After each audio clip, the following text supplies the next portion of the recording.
Ang kalunos-lunos na sinapit ng Hollywood matapos insultuhin ng Diyos.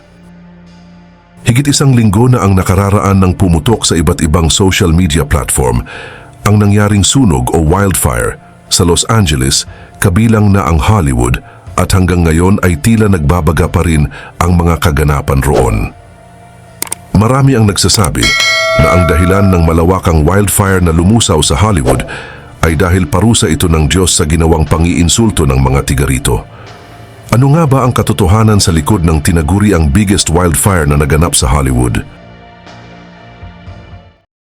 January 8, 2025, nang pumutok sa buong mundo ang balita ng pagkasunog sa Los Angeles, California kabilang ang Hollywood. Ayon sa mga ulat, ang sunog na tinatawag na Sunset Fire sa Hollywood Hills ay sinasabing sanhi ng malakas na hangin na nagdulot ng pagkakaputol ng linya ng kuryente. Ang ganitong pangyayari ay karaniwang nagdudulot ng sparks na nagiging sanhi ng mabilis na pagkalat ng apoy, lalo na sa mga tuyong halaman o damo na madaling magliyab. Kaya naman dahil sa nangyari, maraming mga residente ang lumikas sa lugar kabilang na ang ilang mga sikat na tao, mga bilyonaryo at marami pang iba. Ayon mismo sa mga bumbero na rumisponde sa wildfire ay kanilang inilarawan ang sunog na isang apocalyptic o katapusan na ng mundo dahil sa tindi ng init. Base sa mga ulat, ang lawak ng sunog ay umabot sa 13,750 hectares habang lumubo na sa $150 million o higit pa ang naging pinsala ng sunog.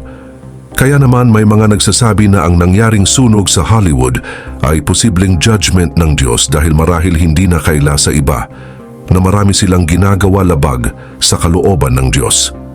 Dahil matatandaan na bago maganap ang sunog ay may isang kaganapan sa Hollywood sa isang show kung saan ininsulto mismo ang Diyos. Sa mga hindi pa nakakaalam, ang 2025 Golden Globe Awards na ginanap 2 araw bago sumiklab ang sunog ay nagkaroon ng mga sandaling itinuring ng ilan na di makatwiran o pambabastos sa Diyos. Sa mismong show ng Golden Globe Awards ay binanggit doon na hindi raw na-mention ang Diyos at walang shout-out ang Diyos sa mga nag-vote. Ayon pa sa host na si Nikki Glaser ay hindi na raw nakakagulat sa boto na yon na 0 ang Diyos. Siyempre nga naman, pag sinabing Hollywood, ito yung lugar na walang kinikilalang Diyos ang mga tao. Mapapansin din na matapos itong sabihin ng host ay nagtawanan ng mga tao dito na para bang ininsulto nila ang Diyos. At matapos nga ang 2 araw, matapos ang ginawang pang-iinsulto sa Diyos, ay doon na nag-umpisa ang wildfire kung saan kasama sa naging panggatong ang Hollywood.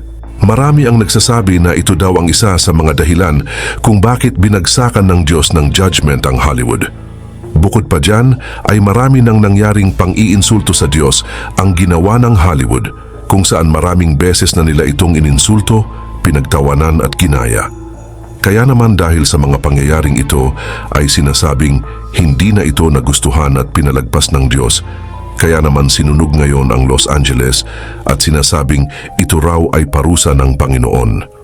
Dahilan na nga para mapatanong ang iilan kung may kinalaman ba talaga ang pagkasunog ng Los Angeles pati na Hollywood sa mga ginagawa ng mga tao doon.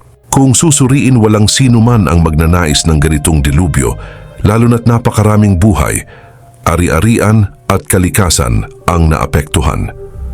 Maraming residente ang nagkwento kung paano sila tumakas para makaligtas. Ang ilan ay nagdasal habang ang iba ay sinikap na makahanap ng ligtas na lugar.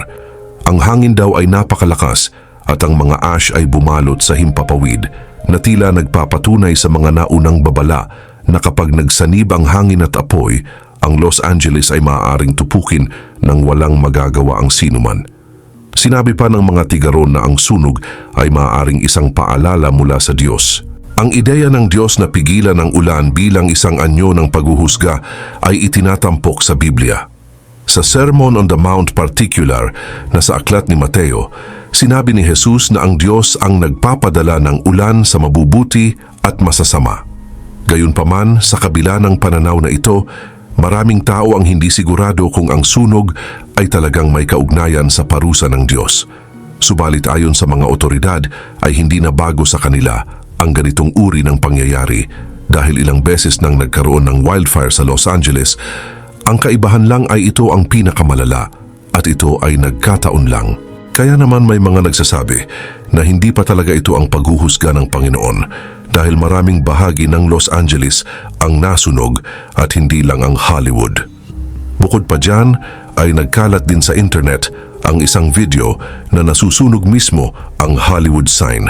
Pero ayon mismo sa mga nakatira doon ay hindi ito tunay na nasunog at sinabing edited lang ang nasabing video para ang mga tao ay takutin.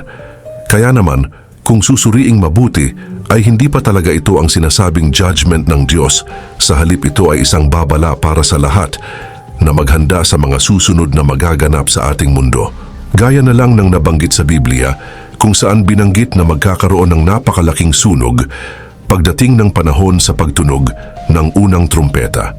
Sa libro ng Apokalipsis, Kabanata 8, ika-7 berso, at humihip ang una at nagkaroon ng granizo at apoy na may halong dugo at itinapon sa lupa. At ang ikatlong bahagi ng lupa ay nasunog at ang ikatlong bahagi ng mga punong kahoy ay nasunog at ang lahat ng sariwang damo ay nasunog.